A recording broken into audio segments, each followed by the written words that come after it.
ইসরায়েলের পর এই পৃথিবীতে সবচাইতে বড় সাম্প্রদায়িক জঙ্গি হিন্দুত্ববাদী এবং সন্ত্রাসী রাষ্ট্র যদি বলি তাহলে দ্বিতীয় অবস্থানে আসবে ভারতের নাম। যে ভারত একের পর এক মুসলমানদেরকে নির্যাতন করে আসতেছে, বিশেষ করে বর্তমান নরেন্দ্র মোদী এবং বিজেপি শাসিত সরকার ক্ষমতায় আসার পর মুসলমানদের উপর নির্যাতনের মাত্রা অতিরিক্ত বেড়ে গেছে। গুজরাতের সেই কসাই যেখানে নরেন্দ্র মোদী গুজরাতে হাজার হাজার মুসলমানকে হত্যা করেছিল, তারপর থেকে মুসলমানদের রক্তে নিয়ে খেলা শুরু করে নরেন্দ্র মোদী, এবং মোদীর নেতৃত্বে বিজেপি সরকার যখন ক্ষমতায় আসে তখন থেকে মুসলমানদের উপর চলে নির্যাতন। সম্প্রতি ভারতের নতুন করে আবারও মুসলমানদের উপর নির্যাতন দমন নিপীড়ন শুরু হয়েছে, এবং তার কারণ হচ্ছে যে সম্প্রতি ভারতে তরুণদের মধ্যে বা মুসলমানদের মধ্যে যে একটা ট্রেন্ড চালু হয়েছে, I love Mohammad. I love Mohammad এই লেখাটির কারণে ভারতের উত্তরপ্রদেশ ও অন্যান্য বিজেপি শাসিত রাজ্যগুলো, যেটা আমি আমার প্রথম আলোচনায় বলেছি যে মুসলমানদের উপর সবচাইতে বেশি নির্যাতন করতেছে ভারতে বিজেপি শাসিত সরকার, এবং বিজেপি শাসিত যে সকল রাজ্যগুলো রয়েছে সেই রাজ্যগুলোতে সবচাইতে বেশি মুসলমানদের উপর নির্যাতন করা হচ্ছে। এবং তার মধ্যে উল্লেখযোগ্য উত্তরপ্রদেশ, তাছাড়া বিজেপি শাসিত অন্যান্য যে সকল রাজ্যগুলো রয়েছে সেই সকল রাজ্যগুলোতে পুলিশ গত 1 মাস ধরে আই লাভ মোহাম্মদ লেখার কারণে বা আই লাভ মোহাম্মদ সাল্লাল্লাহু আলাইহি ওয়াসাল্লাম এই লেখাটির কারণে মুসলমানদের বাড়িঘরে হানা দিচ্ছে, মুসলিম পুরুষদের গ্রেফতার করা হচ্ছে, কখনো কখনো বাড়িঘর গুড়িয়ে দেওয়া হচ্ছে।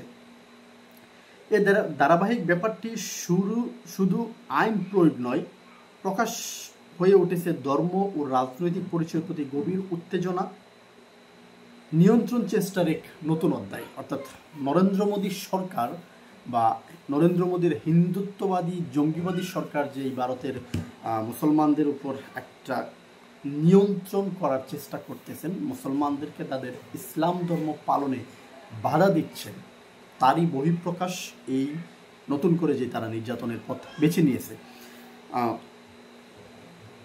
ঘটনার শুরুটা আমি যদি একটু বলি, এই ঘটনার শুরুটা হয় গত 4 সেপ্টেম্বর ভারতের উত্তরপ্রদেশের কানপুরে, যেখানে মহানবী হজরত মুহাম্মদ সাল্লাল্লাহু আলাইহি ওয়াসাল্লামের জন্মদিন বা ঈদে মিলাদুন্নবী উপলক্ষে এক মহল্লায় আই লাভ মুহাম্মদ সাল্লাল্লাহু আলাইহি সাল্লাম লেখাটি লিখে একটা বোর্ড টাঙানো হয়, এবং সেই বোর্ড টাঙানোর পর কিছু হিন্দুত্ববাদী সন্ত্রাসী এই বোর্ডকে ধর্মীয় উৎসবের মধ্যে নতুন সংযোজন বলে দাবি করেন, যা স্থানীয় আইন লঙ্ঘন করেছে, এভাবে তাদের অভিযোগ। অর্থাৎ এই যে বোর্ডটা টাঙানো হয়েছে আই লাভ মোহাম্মদ সাল্লাল্লাহু আলাইহি ওয়াসাল্লাম লিখে ঈদে মিলাদুন্নবীর সময়, তখন এই বোর্ডটাকে তারা বলছেন তাদের স্থানীয় আইন লঙ্ঘন করেছে, এবং সেই অভিযোগ এনে কানপুরের ঘটনার পর পুলিশ অভিযোগ আনে, এবং বোর্ডটি ধর্মকে ব্যবহার করে বিদ্বেষ ছড়ানোর উপাদান এবং নৈরাজ্য সৃষ্টি করতে পারে এমন অভিযোগ আনে পুলিশ। অর্থাৎ তাদের দেখেন যে তারা কতটুকু মুসলমানদের প্রতি তারা বিদ্বেষ পোষণ করেন, কতটুকু তারা মুসলমানদের উপর তাদের যেই হিন্দুত্ববাদী বা নিয়ন্ত্রণ চেষ্টা, তাদের যে সন্ত্রাসবাদী কায়দা, তারা কতটুকু মুসলমানদের উপর চাপাতে চায়। যে এই বোর্ডটা টাঙানোর কারণে শুধু স্থানীয় জনগণরাই অভিযোগ করে নাই, যে পুলিশ প্রশাসন রয়েছে তারাও অভিযোগ করেছেন যে এই বোর্ডের মাধ্যমে ধর্মকে ব্যবহার করা হয়েছে, বিদ্বেষ ছড়ানোর উপাদান বা নৈরাজ্য সৃষ্টি করতে পারে, আই লাভ মোহাম্মদ এই লেখাটির কারণে নৈরাজ্য সৃষ্টি করতে পারে, এরকম অভিযোগ পুলিশ থেকেও আনা হয়। তারপর এই ঘটনার প্রতিক্রিয়া দ্রুত ছড়িয়ে পড়ে ভারতে, এবং ভারতের অন্যান্য রাজ্যগুলোতেও ইমামরা বিক্ষোভের ডাক দেন। রাগডাক ছাড়াই পুলিশের সঙ্গে সংঘর্ষ হয়। এক দাপে বেরেলিতে 75 জনকে গ্রেফতার করা হয়। যখন উত্তরপ্রদেশে তারা এর হিন্দুত্ববাদী সন্ত্রাসীরা এবং হিন্দুত্ববাদী পুলিশরা যখন মুসলমানদের এই বোর্ডের বিরুদ্ধে প্রতিবাদ করে, তখন ভারতের যারা ইমাম সাহেবরা রয়েছেন ওনারা এর প্রতিবাদে বিক্ষোভ করেন কয়েকটা জায়গায়, এবং তাদের সেই বিক্ষোভে পুলিশ তাদের সঙ্গে সংঘর্ষ করে, তাদের উপর হামলা চালায়, মুসলমানদের উপর লাঠিপেটা করে, এবং সেখান থেকে 75 জনকে গ্রেফতার করে নিয়ে যায়। ইমাম এবং তাদের পরিবার ও সহযোগীদের বাড়িঘর গুড়িয়ে দেন যে সকল ইমামরা এই আন্দোলন করেছেন। পোস্টার, টি শার্ট বা অনলাইন পোস্টে আই লাভ মোহাম্মদ লেখা থাকলেই অভিযুক্ত করা হচ্ছে, যেখানে কেউ তাদের সোশ্যাল মিডিয়াতেও যদি আই লাভ মোহাম্মদ লিখেন সেখানেও তারা অভিযোগ করতেছেন, টি শার্টে যদি লেখা থাকে সেখানেও অভিযোগ করতেছেন, কোনো ধরনের পোস্টারে যদি থাকে সেখানেও তারা অভিযোগ করতেছেন।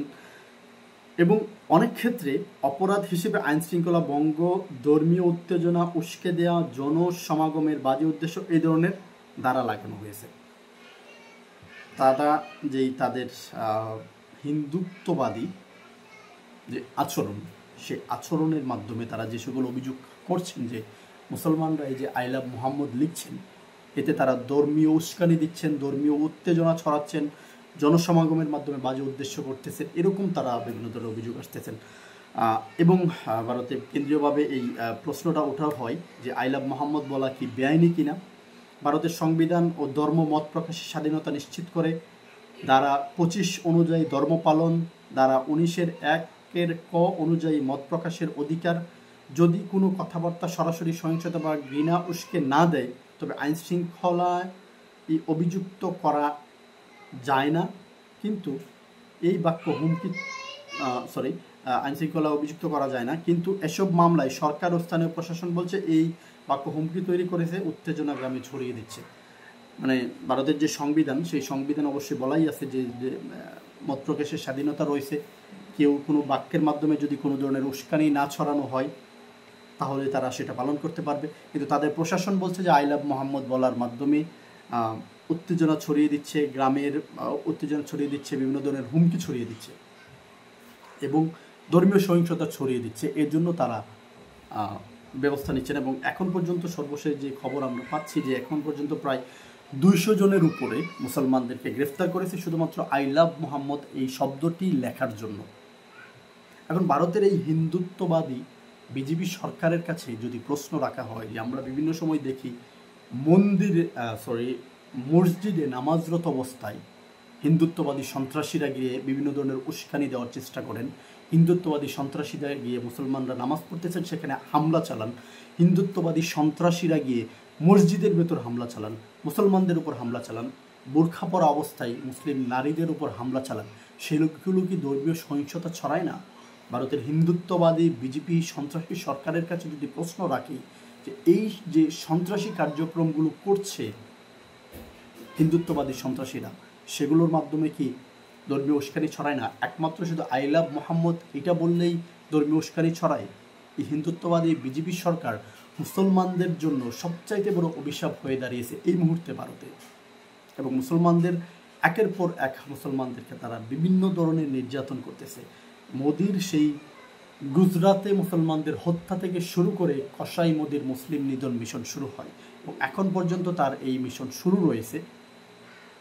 ইসরায়েলের পর এই পৃথিবীর ইতিহাসে সবচাইতে বড় সন্ত্রাসী, হিন্দুত্ববাদী এবং জঙ্গিবাদ ভারতের বিজেপি শাসিত রাজ্যগুলো এবং বিজেপির যে সকল হিন্দুত্ববাদী সন্ত্রাসী নেতাকর্মীরা রয়েছেন RSS তারাই।